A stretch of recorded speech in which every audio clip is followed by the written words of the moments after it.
Holloway versus Poirier, and Adesanya versus Gastelum delivered. My goodness gracious. What's up, folks? Fred Richani, TSC, here to recap UFC 236 from top to bottom.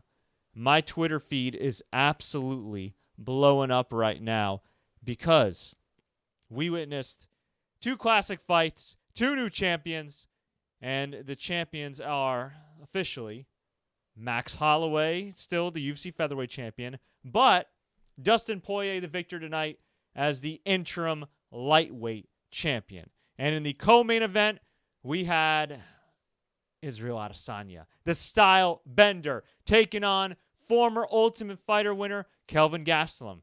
So many times Kelvin Gastelum looked like the guy. He looked like the guy that could grab that torch, grab that brass ring. But what happened?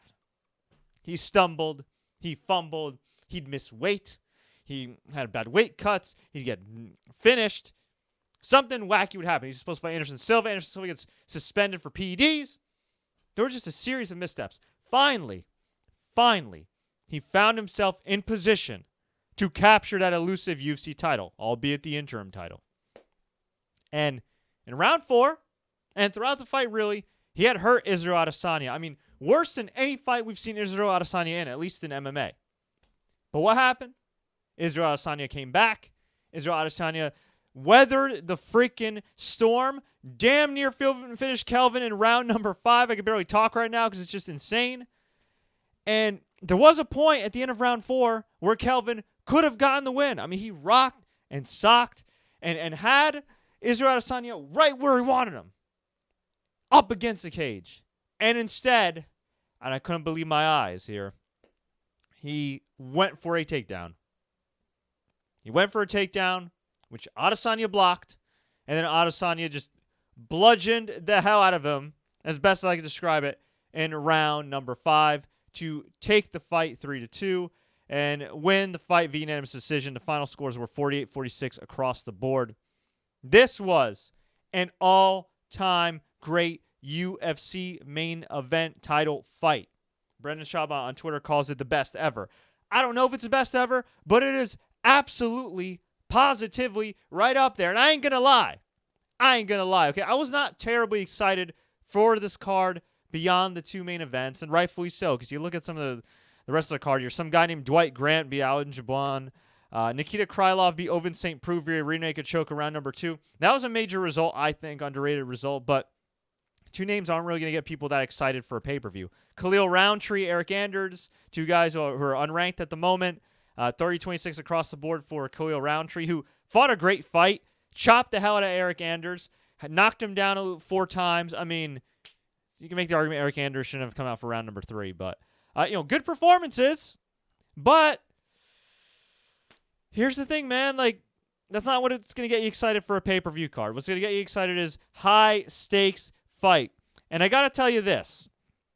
As much as I am sick and tired and fatigued by all of these UFC interim titles, you get a belt, you get a belt, you get a belt. It's not like a car giveaway on Oprah.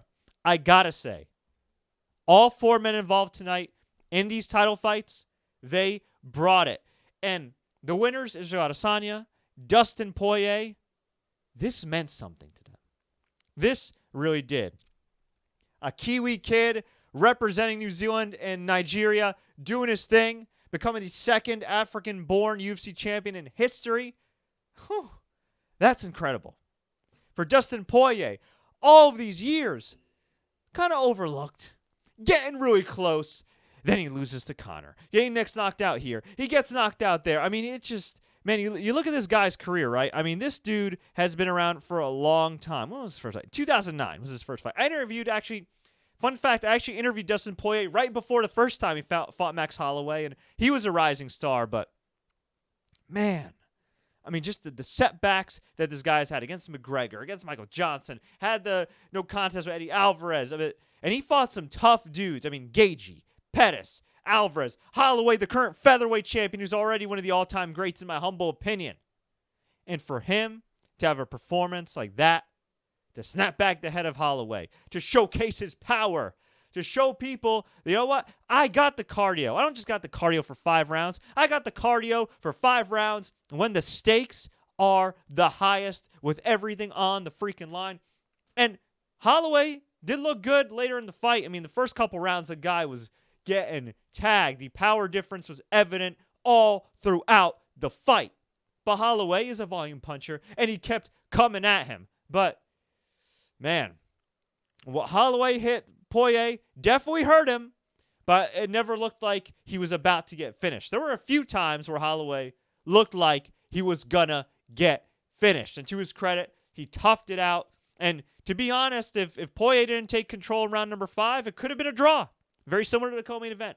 But Poirier got the job done and earned himself a fight with Khabib Nurmagomedov. Presumably. Things can change. A lot can happen by the fall. Maybe Poirier will get Conor instead, assuming Conor clears up his legal issues and gets off of that dark path that he's on, or maybe people will just keep enabling him anyway and then pretend to be shocked when he does something else stupid. And who knows? Maybe Khabib will finally fight Tony Ferguson, because Tony Ferguson at the moment is the odd man out. But the point is, this meant something to Poirier. He almost left the UFC. And you couldn't blame him for wanting out of his UFC contract. I mean, the guy fought killers, did his damn thing, was always a good soldier. Finally got the elusive title shot, albeit the interim title. But, my God, if there was ever a fight to establish, or fights to establish credibility in these belts, it was these two fights. And in the case of Israel Adesanya, I mean, he's been dominant in the UFC for the most part. Okay? He had a decorated kickboxing career as well. But, my God, he overcame some serious adversity as well. Kelvin Gastelum had him rocked. Kelvin Gastelum nearly finished him a few times. But he stuck it out. He found his range. He beat this tough-ass dude who's finally looking to realize his potential. And for me, man, I don't say this all the time, but this is one of those rare times where I actually wish that all the guys involved won. Truly. Because they all left it on the line. They really did. They all were down to fight, and they just put on these great performances. And yes, Holloway did get rocked. I don't want to say outclassed, but outpowered. But, man, he was in there up until round number 5. And same thing with Kelvin Gastelum. And I do think that at some point we'll see these guys fight again. And Adesanya turned it up. And I don't know what else to say. If you're somebody that ordered this on ESPN Plus, we're waiting to watch it down the road, or maybe you're waiting for this to end up on Fight Pass in a couple months, I got to tell you this. I'm not saying you could skip everything, because, I'll be honest, I was kind of just fatigued from a lot of MMA lately and pro wrestling, combat sports. I'm not saying you have to skip everything, but if there's 2 fights you absolutely have to go out of your way to see, Poirier versus Holloway, Adesanya versus Gastelum. These are 2 fights that are going to be probably enshrined in the UFC Hall of Fame one day, at least the Adesanya-Gastelum fight. And these are 2 fights that are definitely going to be on a UFC Unleashed on ESPN near you, because they were just that damn good. They truly were. So overall, I mean, I got to say, man, first portion of the pay-per-view, kind of thumbs down, just because given the quality of what we got, and a bunch of unranked guys other than OSP and Krylov. And the 2 main events, all-time great fights. So what's next, huh? Well, for Holloway, he's going to go back down to featherweight, and we'll see what happens. We'll see who he fights next. Poirier, hopefully for him, it looks like a date with Khabib Nurmagomedov when he finishes his suspension from that outside brawl with Dylan Dennis and Conor McGregor's team. As for Israel Adesanya, presumably he's going to fight Robert Whittaker in what probably will be the biggest fight in Australian MMA history. Knock on wood, assuming Whittaker gets healthy, because that guy's had some rough luck. So anyway, let's go through the results real quick again. Poirier beat Holloway via unanimous decision, 49-46 across the board. We had Adesanya beat Gastelum via unanimous decision, 48-46 across the board. Khalil Rountree dominated Eryk Anders. He looked phenomenal. That trip to Thailand did him good. Beat Anders via unanimous decision, 30-26 across the board. Dwight Green beat Alan Jouban via split decision, 29-28, 27-30, 29-28. Nikita Krylov defeated OSP via submission, rear naked choke, in round number 2. Matt Favola beat Jalen Turner via unanimous decision, 30-27. All three judges gave him. Alexander Pantoja finished Wilson Hayes, a tough veteran, via TKO in round number 1. Max Griffin beat Zelim Amadev via majority decision. We had Khalid Taha beat Boston Salmon via TKO in round number 1. Yeah, some people are asking, who are these guys? Exactly. Bilal Muhammad defeated Curtis Millender via unanimous decision. Montel Jackson beat Andre Sukumtath. I hope I pronounced that correctly. Sukumtath via unanimous decision. Poyano Botello beat Lauren Mueller via unanimous decision.